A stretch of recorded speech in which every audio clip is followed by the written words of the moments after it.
4살 난 민경이는 유치원에서 다른 아이와 잘 어울리지 못하고 선생님만 졸졸 따라다니고 활동도 잘 못하고 혼자 외톨이 생활을 합니다. 몸집이 좋아서 화가 나면 다른 아이를 때리거나 밀치기도 해서 아이들도 민경이를 싫어하고 피한다고 합니다.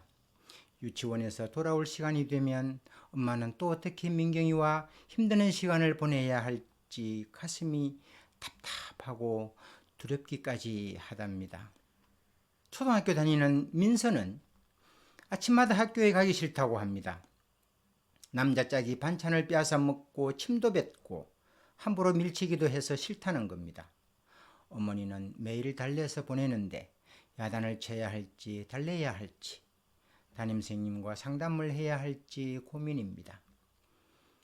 요즘 이렇게 아이 때문에 겪는 고민이나 고통은 학부모뿐 아니라 교사도 마찬가지입니다. 예전에는 초등학교 교사 중에 선호하는 학년이 주로 2, 3학년이었습니다. 저 학년이 비교적 교과 시수도 적고 1학년을 거쳐 학교에 적응하면서 말도 잘 듣기 때문이지요. 그러나 요즘은 반 아이들이 어떤지 모르면서 무턱대고 어느 학년이 좋다고 선호하는 교사는 없습니다. 어느 학년, 어느 학반에 잠시도 잠자코 있지 못하는 폭탄 같은 아이가 있다면 길을 쓰고 피하려고 하는 경향입니다. 그도 그럴 것이 이런 아이가 있으면 교실이 하루도 바람 잘 날 없을 뿐더러 피해를 본 아이의 학부모뿐 아니라 이 아이 학부모까지 불만과 민원을 퍼부어대면 교사는 1년도 못 견디고 병원을 찾거나 휴직해야 합니다. 이런 사태를 요즘 학교에서 어렵지 않게 볼 수 있습니다. 학교폭력 사건을 일으키는 아이의 경우 가정에서 문제를 안고 있는 경우가 들어 있습니다. 위와 같은 아이는 정말 부모는 아무 문제 없고 아이에게만 문제가 있는 것일까요? 아이의 행동만 보면 그렇게 생각할 수 있습니다만 부모가 아이의 감정을 읽지 못하고 행동만 본다면 아이는 부모로부터 이해받지 못한다고 느끼고 더 큰 문제 행동을 일으킬 수 있습니다. 자신의 기분을 받아주고 이해해달라고 보채고 때를 쓰거나 과격한 행동을 하는 것인데도 부모는 아이의 감정은 모른 채 행동에만 반응합니다. 그럴수록 아이는 부모조차 자기를 몰라주고 거부하고 무시한다고 생각합니다.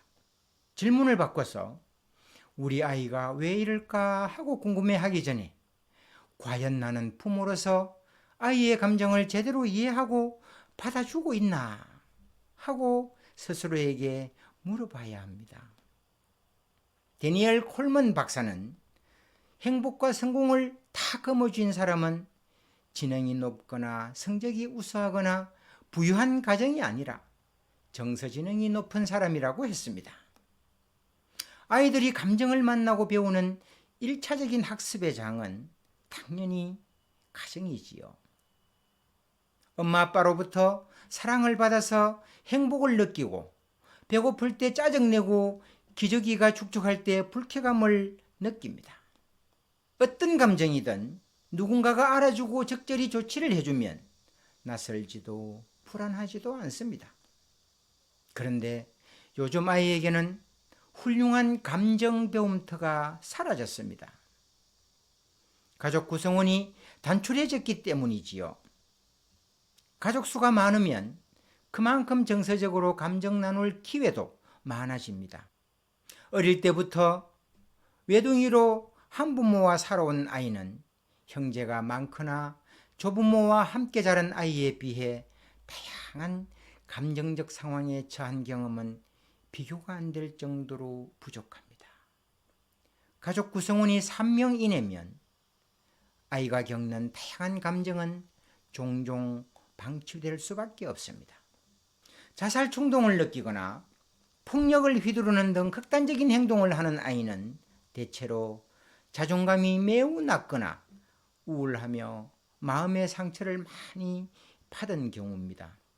핵가족에서는 스트레스나 마음의 상처를 해소할 방법도 잘 모르고 배우거나 경험할 기회도 없이 자랍니다. 이렇게 자란 아이가 감정의 늪에 빠지거나 극도의 스트레스를 받으면 감정 속에서 길을 헤맬 수밖에 없습니다. 어릴 때부터 다양한 경험을 하면서 정서적으로 교감을 나눌 수 있는 기회를 제공해 주어야 합니다. 핵가족에서 가정의 범위를 확장하고 놀이, 봉사, 문화체험, 독서 등을 통해 감정을 공유할 수 있는 배움터를 많이 제공해 주어야 감정과 정서가 풍부하고 공감할 줄 아는 사람으로 자랍니다.